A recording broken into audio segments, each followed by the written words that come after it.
আসসালামু আলাইকুম। সুপ্রিয় শিক্ষার্থী বন্ধুরা, আজ আপনাদের সামনে নিয়ে এসেছি বাংলা সমাসের সবচেয়ে বিভ্রান্তি সৃষ্টি করে এমন দুটি সমাসের উদাহরণ স্পষ্ট করতে।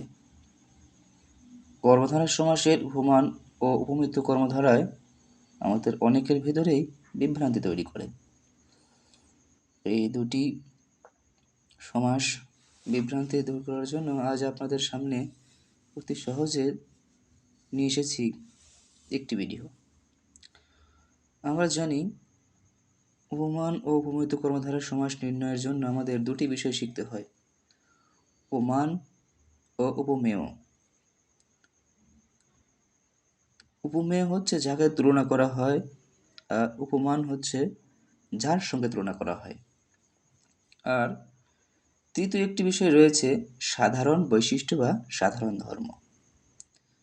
দেখা যায় উপমেয় ও উপমানের ভেতরে একটি সাধারণ বৈশিষ্ট্য অবস্থান করে অথবা করে না। যদি উপমান ও উপমেয়ের ভেতরে কোনো সাধারণ বৈশিষ্ট্য বিদ্যমান থাকে তাহলে উপমান কর্মধারায়, আর যদি উপমান ও উপমেয়ের ভেতরে অর্থাৎ তুলনীয় বস্তুর সঙ্গে তুলনা বস্তুর যদি প্রত্যক্ষ বস্তুর সাথে পরোক্ষ বস্তুর যদি কোনো বৈশিষ্ট্য বিদ্যমান না থাকে তাহলে উপমিত কর্মধারায়। আপনারা প্রথম উদাহরণ লক্ষ্য করুন। এখানে কেশ এবং ভ্রমরের সঙ্গে তুলনা করা হয়েছে। কেশ হচ্ছে উপমান, এর সঙ্গে তুলনা করা হয়েছে। কেশ হচ্ছে উপমেয় আর ভ্রমর হচ্ছে উপমান। কেশ যেমন কালো, ভ্রমরও তেমন কালো। তাহলে সাধারণ বৈশিষ্ট্য কৃষ্ণ,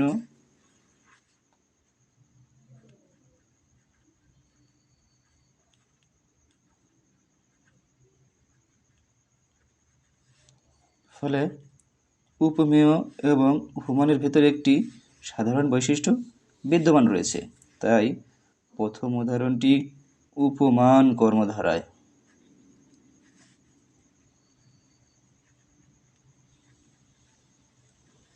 দ্বিতীয় উদাহরণ লক্ষ্য করুন।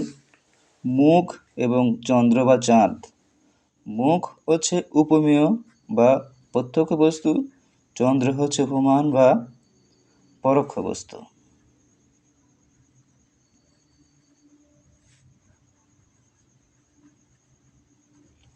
চাঁদ এবং মুখের ভিতরে কোনো সাধারণ বৈশিষ্ট্য বিদ্যমান নেই, অর্থাৎ চাঁদ বাঁকা বা গোল হলেও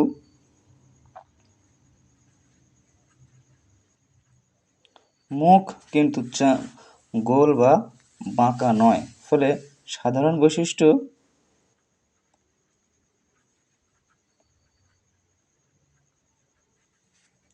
নেই। ফলে উদাহরণটি উপমিত কর্মধারয়।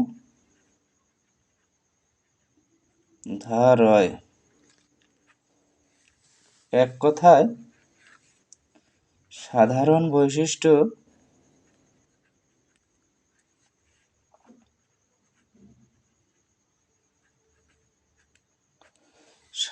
বৈশিষ্ট্যের উপস্থিতিতে উপস্থিত উপমান অনুপস্থিত উপমিত।